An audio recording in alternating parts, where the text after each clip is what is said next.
Hello students. आज हम पढ़ेंगे न्यूट्रिशन इन प्लांट्स, पौधों में पोषण। हम पढ़ेंगे न्यूट्रिएंट्स इन प्लांट्स, पौधों में पोषण, कि पौधों में पोषण कैसे होता है। In class 6 you learned that food is essential for all living organisms. Chhathi class में आपने पढ़ा कि सभी जीवों के लिए खाना जो फूड है बहुत ज़रूरी चीज़ है। You also learned that carbohydrates, proteins, fats, vitamins and minerals are components of food। और आपने पढ़ा, आपने सीखा कि carbohydrates, proteins, fats, vitamins, fats का अर्थ अगर हिंदी में जाने तो वसा होता है, विटामिन्स एंड मिनरल्स, मिनरल्स खनिज लवण, ये मुख्य पोषक पदार्थ होते हैं खाने के, या मुख्य घटक होते हैं। These components of food are called These components of food are called nutrients and are necessary for our body। तो ये नोट करने वाली बात है कि न्यूट्रिएंट्स क्या होते हैं और मेन कंपोनेंट्स ऑफ फूड क्या होते हैं और हमारे शरीर के लिए क्यों ज़रूरी है, क्योंकि इससे हमें एनर्जी मिलती है। All living organisms require food. Plants can synthesize food for themselves, but animals, including human, cannot। इसमें बताया गया है कि पौधे हैं जो अपना भोजन खुद संश्लेषित करते हैं, खुद बनाते हैं, लेकिन जो जानवर हैं या फिर मानव है वो अपना भोजन पौधों से प्राप्त करता है, वो खुद नहीं बनाता है। पौधों से या जानवर से या किसी अन्य चीज़ से प्राप्त करता है। जैसे मनुष्य सर्वाहारी होता है, लेकिन जंतु जो होते हैं वो ज़्यादातर शाकाहारी होते हैं, कुछ मांसाहारी भी होते हैं जैसे शेर।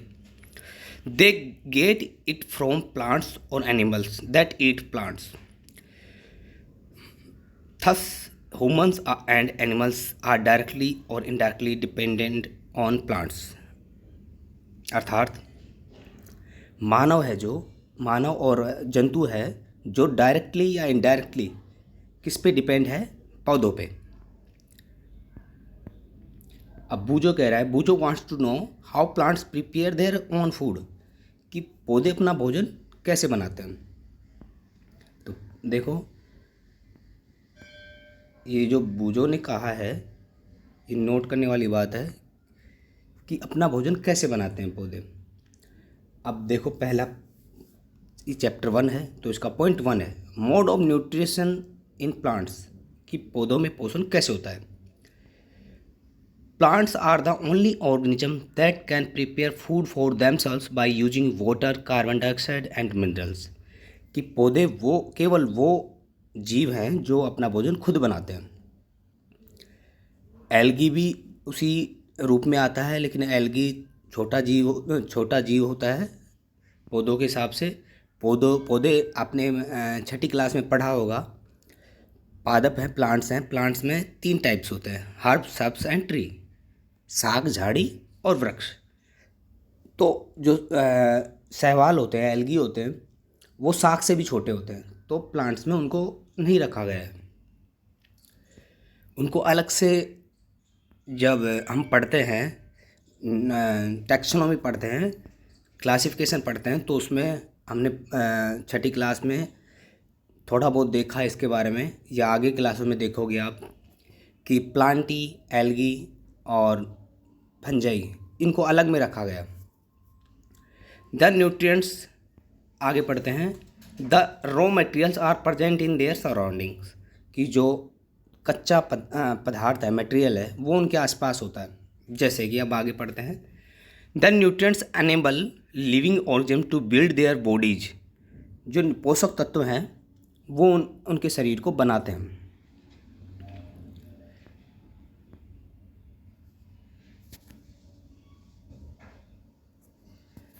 जैसे आगे हम देख रहे हैं, अब ये पहले बात हम पढ़ी थी पोषक घटक की, फिर पोषण की बात पढ़ी।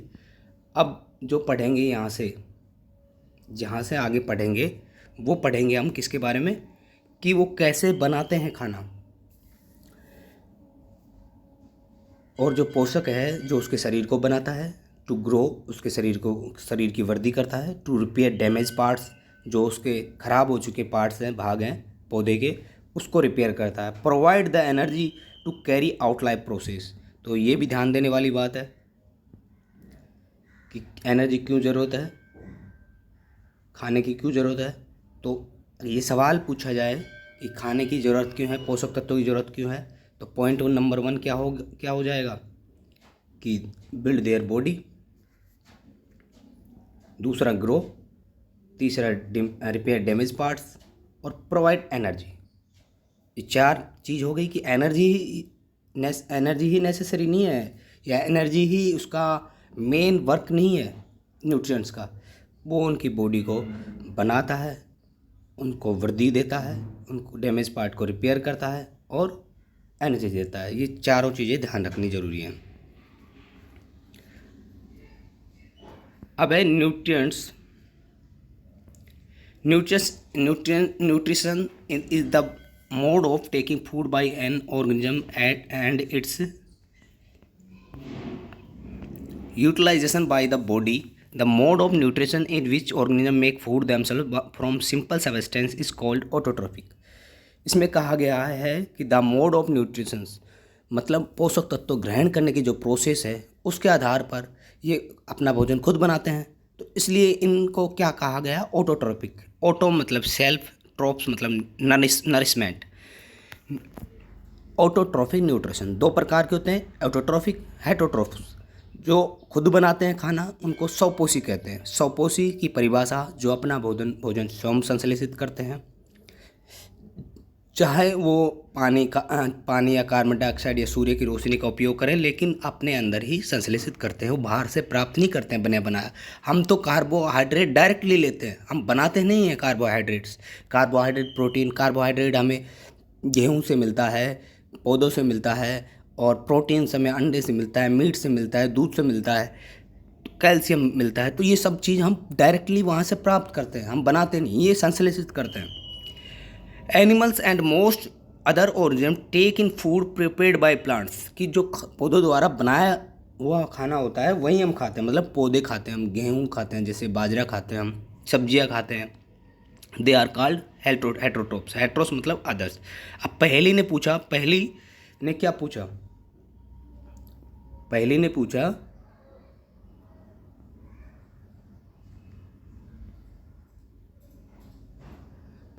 पहली wants to know why our body cannot make food from carbon dioxide, water and minerals like plants do.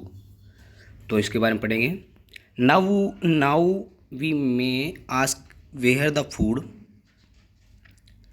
factories of plants are located.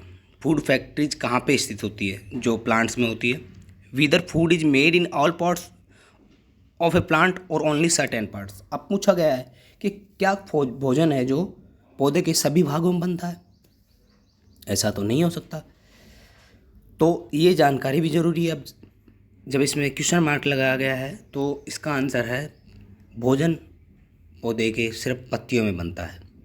श्वसन उसके बहुत अंगों से होता है, उसके रूट से भी होता है, उसके स्टेम से, तने से भी होता है, उसकी पत्तियों से भी होता है, और भी कई हिस्सों से होता है, लेकिन भोजन हमेशा पत्तियों से बनता है।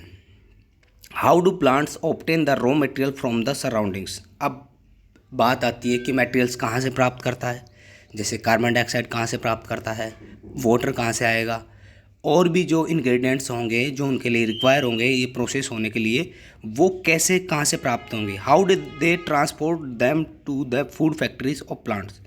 तो पॉइंट नंबर 2 आ जाता है फोटोसिंथेसिस। ये प्रोसेस है फूड मेकिंग की।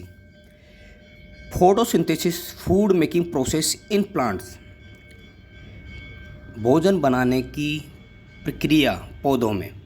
फोटोसिंथेसिस हिंदी में बोलेंगे इसको प्रकाश संश्लेषण। क्या बोलेंगे, प्रकाश संश्लेषण, ठीक है।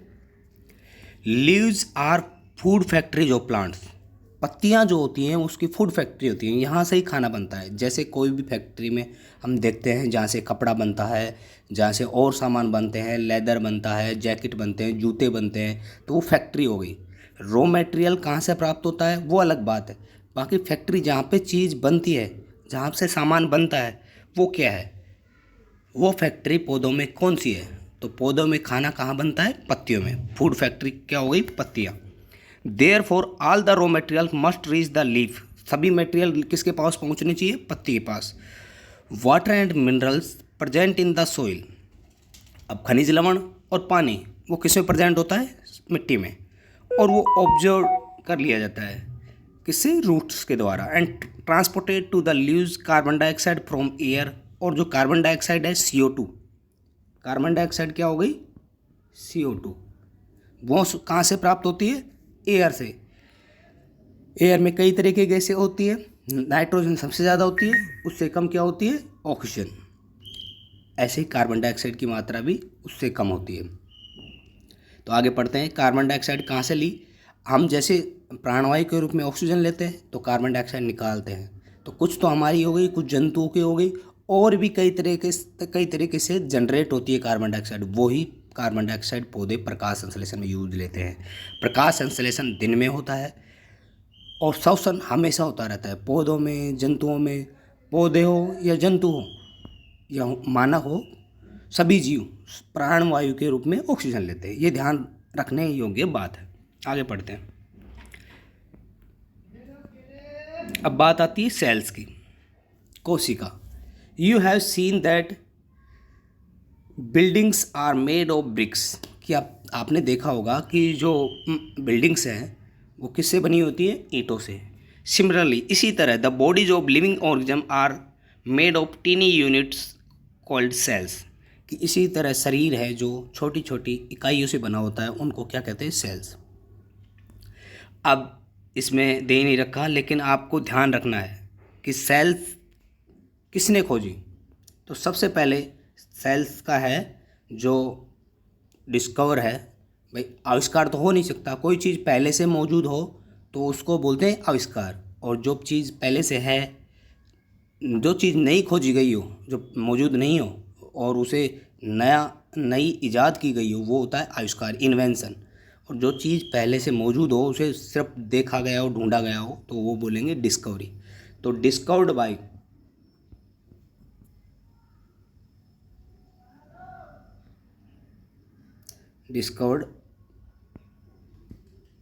बाय सेल्स किसके द्वारा खोजी गई,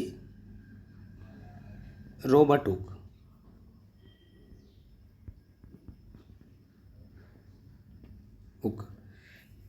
खोजी कब, 1665 में,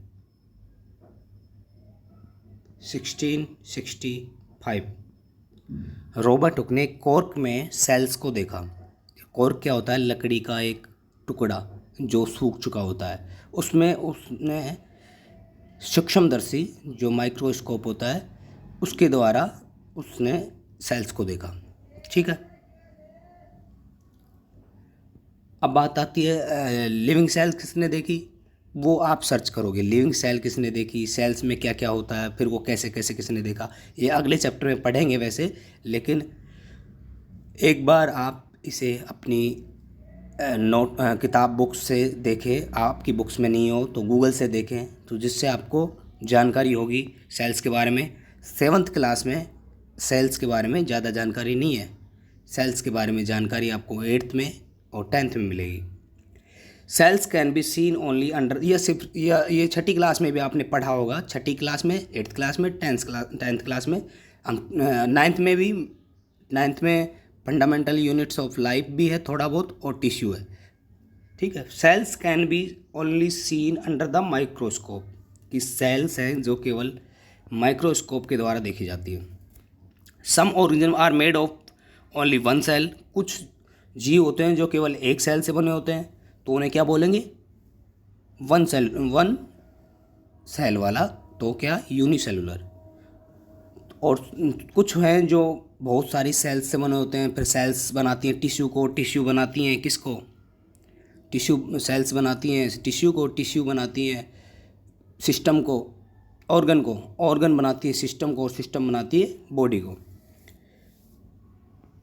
तो वो जैसे ह्यूमन है, जंतु है। The cell is enclosed by a thin outer boundary, और जो सेल्स होती है वो एक बाउंड्री से ढकी हुई होती है जिसको बोलते हैं सेल मेम्ब्रेन।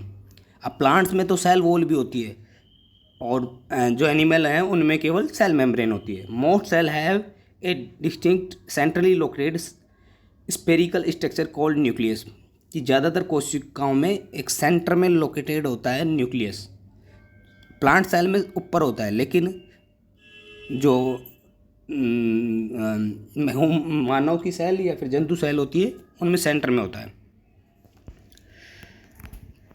प्लांट सेल में थोड़ा नीचे होता है, क्योंकि उसमें रिक्तिका जो होती है वो बड़ी होती है। चलो आगे पढ़ते हैं, 7th क्लास तक का ही।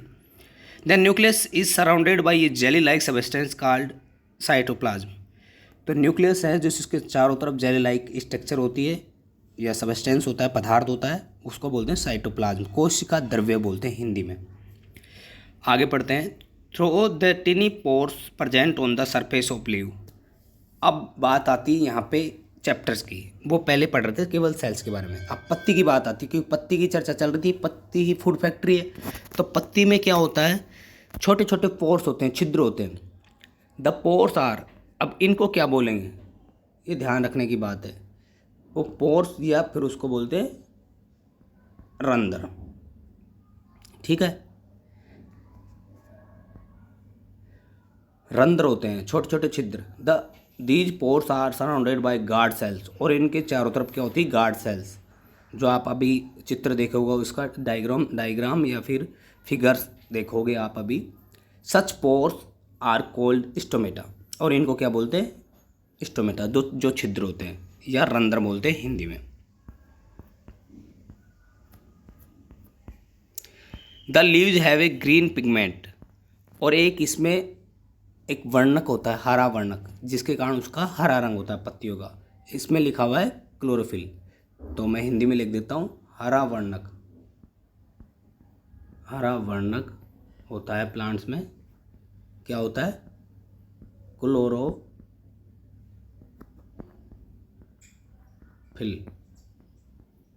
ठीक है, जो उसको हरा रंग देता है। और दूसरा, ये एनर्जी को कैप्चर करता है, मतलब सनलाइट से जो एनर्जी आती है उसको कैप्चर करने का काम करता है। It helps leaves to capture the energy of the sunlight. This energy use to synthesise, prepare करने के लिए इस एनर्जी, जो भी हमने पानी लिया नीचे से, रूट से, और बाहर से, एयर से गैस ली, कौन सी, कार्बोहाइड्रेट। अब उसको सिंथेसाइज करने के लिए सनलाइट ज़रूरी है, और सनलाइट कौन ऑब्जर्व करेगा, वो क्लोरोफिल ऑब्जर्व करेगा, ठीक है। Food from carbon dioxide and water. Since the synthesise of food occur in the presence of sunlight, जब फूड प्रिपेयर होता है सनलाइट की उपस्थिति में, तो it is called photosynthesis. Photo मतलब लाइट, सिंथेसाइज मतलब टू कंबाइन। तो अब आप परिभाषा समझ गए होगे। अब जब एग्जाम में पूछा जाए कि व्हाट इज़ फोटोसिंथेसिस या प्रकाश संश्लेषण क्या है, तो आप लिखोगे यहाँ से, the leaves have a green pigment called chlorophyll. It helps leaves to capture energy of the sunlight. This energy use to synthesise food from carbon dioxide and water. Since the synthesise of food occur in the presence of sunlight, it is called photosynthesis. यहाँ तक, ठीक है। तब photosynthesis की पूरी definition clear होगी। So we find that chlorophyll, sunlight, carbon dioxide and water are necessary to carry out the process of photosynthesis. It is unique process on the earth. The solar energy is captured by leaves and stored in the plant in the form of food. Thus, sun is the ultimate source of energy for all living organism. ये भी ध्यान रखने योग्य बात है कि ultimate source है, सिर्फ एक ही सोर्स है दुनिया का या विश्व का, जो या ब्रह्मांड का, जो सबसे बड़ा एनर्जी का स्रोत है सभी जीवों के लिए। Can you imagine life on earth in the absence of photosynthesis? नहीं, क्योंकि जब पौधे नहीं होंगे तो ऑक्सीजन नहीं मिलेगी, ऑक्सीजन नहीं मिलेगी तो हम नहीं रहेंगे, और भी कई जीव नहीं रहेंगे। तो इसका मतलब इसके बिना कुछ लाइफ नहीं है। प्रकाश तो इस अल्टीमेट हम देखें तो सूर्य के बिना भी ज़िंदगी नहीं है। सूर्य ना होगा तो पौधा ना नहीं होगा, पौधे नहीं होंगे तो हम नहीं होंगे, हम नहीं होंगे तो पौधे भी नहीं होंगे, और पौधे भी नहीं होंगे तो और भी जीव नहीं होंगे, तो ऐसी सृष्टि ही नहीं होगी। इन the absence of photosynthesis there world not be any food. The survival of almost all living organisms directly or indirectly depends upon the food made by the plants beside oxygen which is essential for the survival. ये भी बात है कि भाई survival के लिए oxygen ज़रूरी है, लेकिन अगर सूर्य ही नहीं होगा, एनर्जी नहीं होगा तो कुछ नहीं हो पाएगा। ये हम अब आगे पढ़ेंगे, ये ज़्यादा लंबा चैप्टर हो जाएगा, तो इसलिए हम पढ़ेंगे सिर्फ यहाँ तक। Beside leaves, photosynthesis also take place in other green parts of the plants. अब beside पत्तियों के अलावा फोटोसिंथेसिस कहाँ कहाँ होता है? अब देखो, also take place in other green parts of the plants in green stems. हरे तने पे, हरी शाखाओं पे, इन पे भी होता है लेकिन कम मात्रा में। वो कहाँ पे होता है वो भी देखो। The desert plants have scales और स्पिन लाइक लीव्स। उनकी स्पाइन लाइक पत्तियाँ होती हैं, और पत्तियाँ भी नहीं होती तो वहाँ पे तने का यूज होता है और डालियों का यूज होता है जहाँ पे हरे होता है। क्योंकि leaves to reduce loss of water by transpiration, these plants have green stem which carry out photosynthesis. क्योंकि जहाँ डेजर्ट होगा तो पत्तियाँ होंगी, पत्तियाँ चौड़ी होंगी, उन पे रंध्र होंगे तो पानी निकल जाएगा। अगर वो पानी जो थोड़ा बहुत लेती है वो ज़मीन से, जो उनके पास है नहीं, वहाँ बरसात नहीं होती है, तो पत्तियाँ भी होंगी तो पौधे सारा पानी निकाल देंगे। फोटोसिंथेसिस की प्रक्रिया कुछ दिनों में होगी, फिर वो मृत हो जाएंगे, तो इसलिए उनके पास पत्तियाँ कम होती है और वो डालियाँ या फिर तने से फोटोसिंथेसिस की प्रोसेस दोहराते हैं, करते हैं, और जिससे ट्रांसपिरेशन मतलब पानी का जो बाहर निकलना होता है वो कम होगा। ठीक है, ये रिएक्शन तक पढ़ेंगे हम आगे। For all living organism is produce during photosynthesis.